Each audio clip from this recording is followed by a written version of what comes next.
There is something vaguely familiar about the dance teacher putting her pupils energetically through their paces. Though 77, she looks at least 2 decades younger and, even dressed modestly in black trousers with black dance pumps and a red t-shirt, she exudes star quality. Which is fitting because the woman leading the class is none other than Dee Wilde, a founder member of Pan's People, the all-female dance troupe who helped make Top of the Pops a must-watch from 1967 until the mid-70s. The it girls of their generation, they appeared on the popular TV show when artists were unable to perform live. Together they offered a glamorous, tongue-in-cheek sexiness with a friendly, fresh-faced, girl-next-door appeal. All of which, it soon becomes clear talking to Dee today, was underpinned by a steely resolve. We got plenty of male attention, we were a group of pretty young girls. Men would make what would today be construed as offensive comments and we were constantly getting our bottoms pinched, she explains. I'm not condoning that, but, if we didn't want them to do it or if we didn't like what they were saying to us, we'd tell them where to go and make it very plain. We'd think, what a sad little man. In her day, Dee insists women in showbiz stood up to misogyny.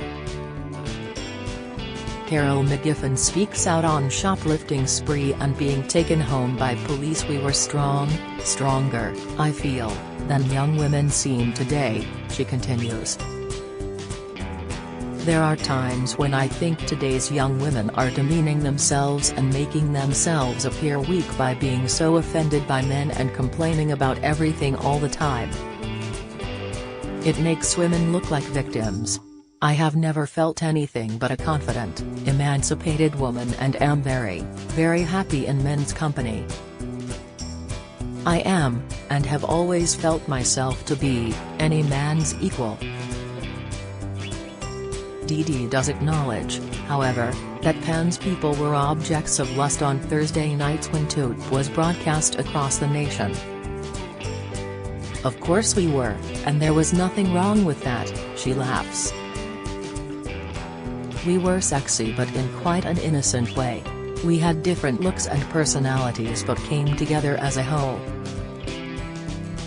Although the lineup changed over the years, at the height of their fame Pan's People contained a core of Felicity Flick Colby, Babs Lord, Ruth Pearson, Louise Clark, Cherry Gillespie and, of course, Dee.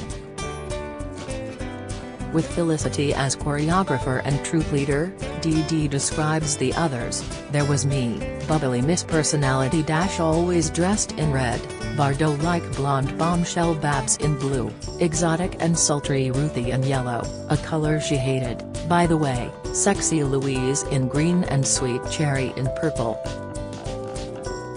We always wore the same colors so that we could be easily identified by the viewers, and the men and boys watching at home could quickly pick out the girl they particularly fancied. A dancer from the age of 3, Dee, born Patricia Alida, was the daughter of a Royal Navy commander and his Italian wife. She spent her first years with her family in Africa. At the age of 10, she was sent to England to pursue her dreams of becoming a dancer. The next 7 years were spent at Elmhurst Ballet School. But Dee's preference was for modern dance rather than ballet. She joined the dance troupe the Beat Girls in 1964 before creating Pan's People with Babs and Flick 2 years later. It was late 1966, Dee recalls. Babs, Flick and I weren't happy with the Beat Girls and decided to form a new group.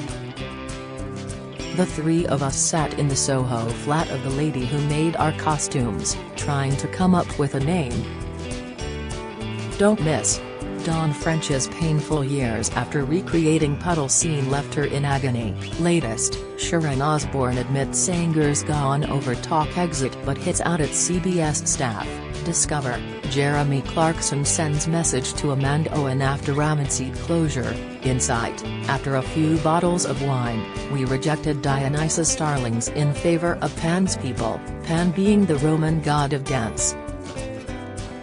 The group's first appearance on Tote in 1967 proved so popular, they became regulars on the show, dancing to tracks when the artists themselves were unable to appear.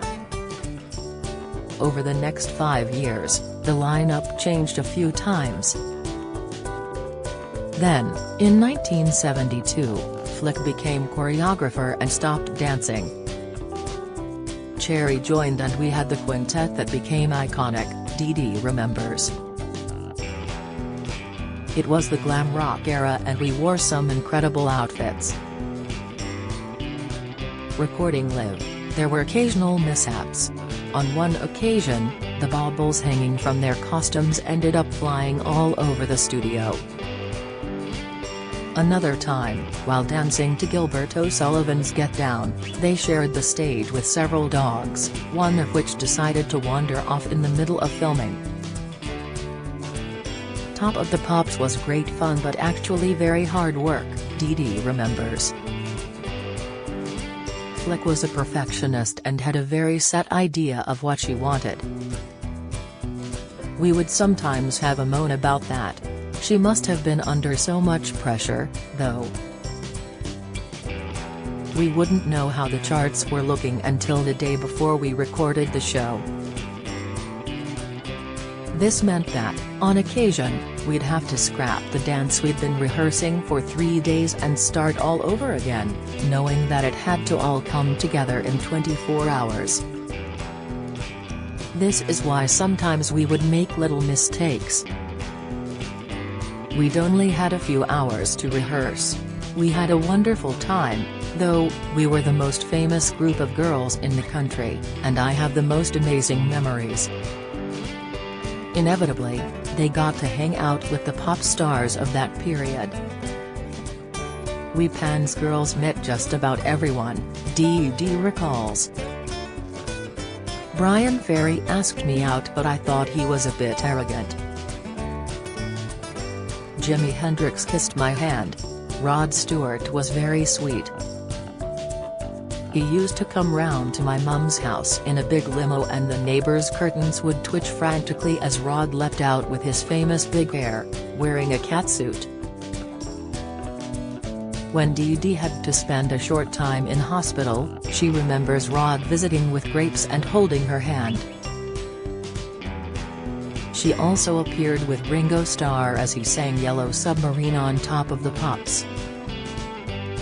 Dee Dee finally left Pan's people in 1975, later marrying and having 2 children, son Alex and daughter Poppy, now both in their 40s. In the early 1980s, she co-founded a London dance studio called Dance Attic. By 2002, now divorced, she moved to Wiltshire with musician Henry Marsh, a member of the 1970s band Sailor. Since then, she has regularly taught dance and exercise classes close to home.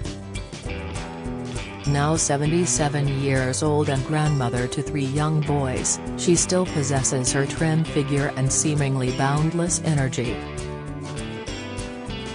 "Dancing is my life, I will never stop," she says with total passion. "I don't think I could actually carry on without it. It's part and parcel of my whole psyche, my whole being.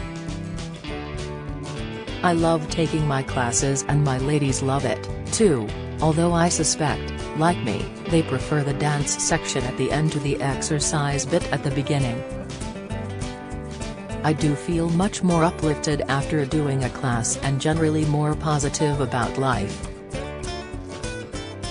In my book, it's never too late to start dancing, never too late to start anything, actually. Life begins at 70 is my mantra," Dee encourages us all to keep moving as much as possible, explaining, "It's all about keeping going when you get to my age, and of course, dancing is one of the most wonderful ways of expressing oneself and keeping fit at the same time." For Dee and her ladies, the social aspect of the classes is of utmost importance, too, and a real lifeline for those who live alone. "We call ourselves the Wilde Bunch," she laughs. "Apart from dancing, we meet up for coffees, days and evenings out, even holidays." A few months ago, she ran a workshop day at Dance Attic, which is run by Alex and Poppy. "We did ballet, some moves from famous musicals and some Dance People routines.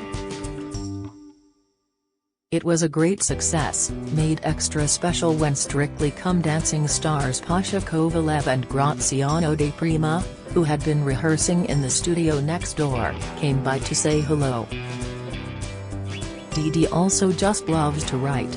Her first book, You May Now Kiss the Dog, and Other Verbal Slip-Ups, was published in 2020 and she is currently working on her autobiography. "I have led an amazing life," she smiles. "There have been books written about pens before, but this will just be my story. But don't expect any stories about big fallings out between us. Quite simply, there never were. We always stayed in touch and had hilarious reunions every so often."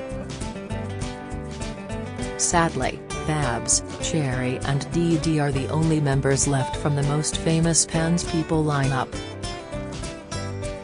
"We lost Flick in 2011, Louise in 2012 and Ruth in 2017, Dee says with regret. "I'm still in touch with Babs, who's married to the actor Robert Powell and lives in North London while I'm here in Wiltshire. Cherry lives in France. I occasionally catch footage of us on social media and it immediately brings it all back. I can't believe how lucky we were."